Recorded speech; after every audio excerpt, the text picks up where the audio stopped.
Olá pessoal, tudo bem? Silvio Rodrigo. Hoje eu vou trazer para vocês aqui um tema que afeta muitas pessoas nas suas obras, nos seus projetos, entretanto que muitas pessoas ainda têm dificuldade para descobrir por que isso está acontecendo e como resolver, tá? Então aqui eu vou mostrar para vocês as causas disso, da por que as cerâmicas estufam e como resolvê-los, tá?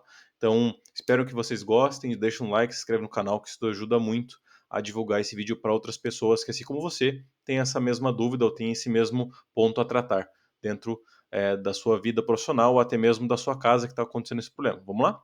Começando pelo primeiro vilão do estufamento de cerâmicas e outros revestimentos dentro das construções, nós começamos pela umidade. A umidade não é o problema, não é só o vilão desse tipo de fenômeno, mas como um montão de patologias que acomete as nossas estruturas.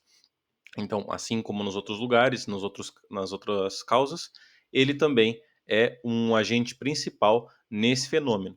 Então, como ele rouba ou como ele dificulta ou atrapalha o bom funcionamento dos revestimentos.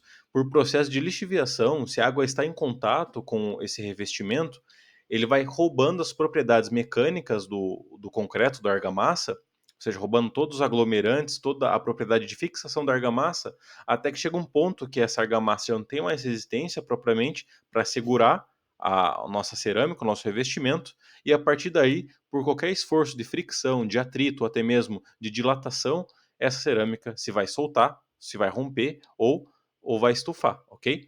Então, se você pode eliminar a água do seu revestimento, seja por impermeabilização, seja por rebaixamento de água, seja por bombeamento, é um bom sinal e é uma boa atitude a se tomar, ok? Então, o primeiro vilão que a gente precisa eliminar uma das variáveis é eliminar a água. Se não, se é uma estrutura que está em contato com a água e você não pode fazer outra coisa, além de permeabilizar, pode ser também considerado usar os tipos de argamassa que estão preparados para entrar em contato com a água e que não serão tão afetados ou não serão afetados como os outros, ok? Então, aqui, o primeiro vilão para combater a água, a umidade, é impermeabilizar e usar o tipo de argamassa correto, caso o seu revestimento esteja em contato direto com a água, beleza?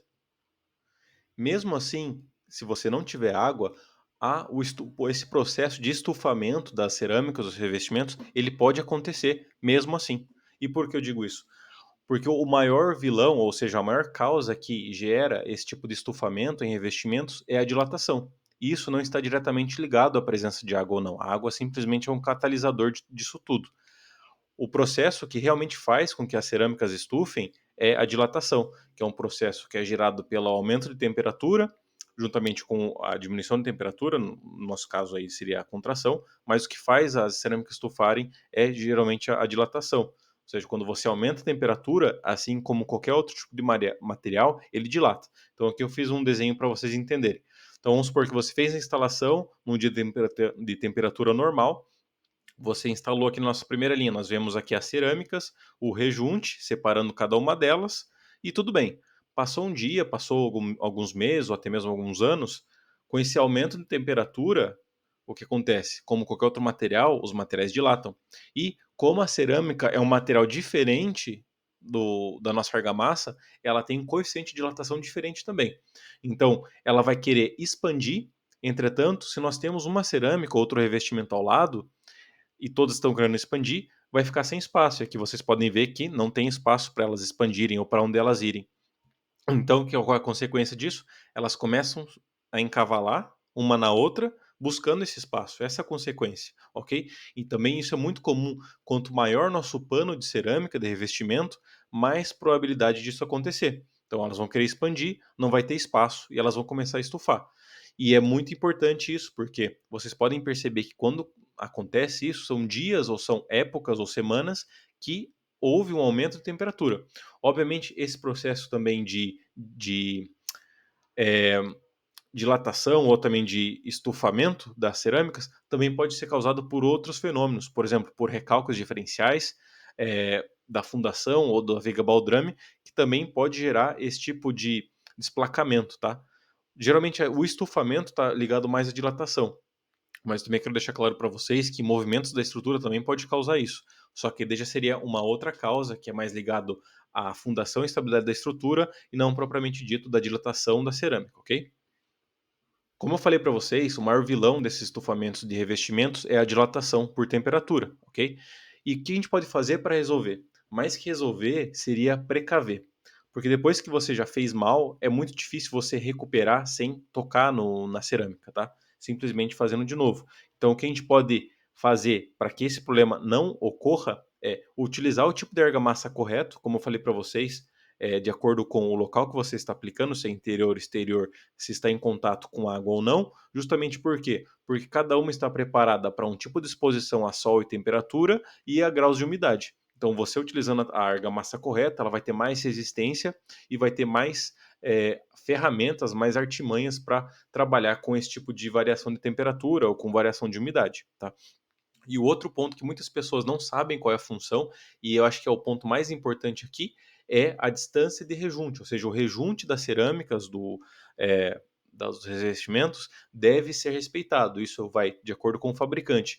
De acordo com o tipo de cerâmica, azulejo, porcelanato, o próprio fabricante vai te dar espessuras de rejunte e você deve respeitá-las. Por quê?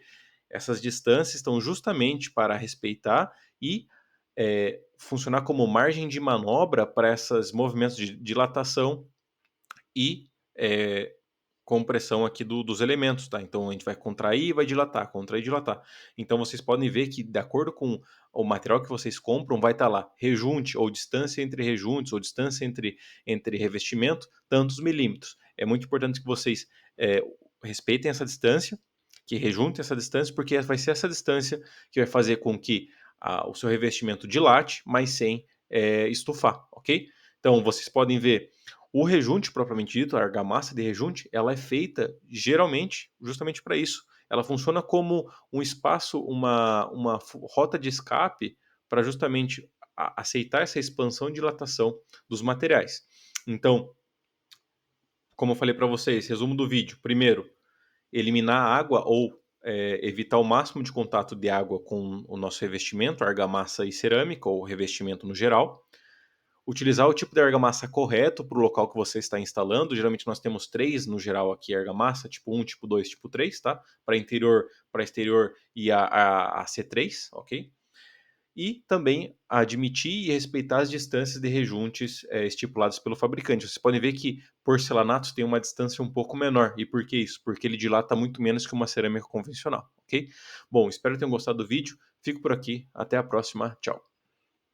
Espero que tenham gostado do vídeo, das informações que eu trouxe aqui para vocês. Peço novamente que vocês se inscrevam no canal, deixem um like, comenta de onde você é e outras causas que você acha que pode sim trazer esse estufamento nas cerâmicas e em outros revestimentos dentro da construção civil.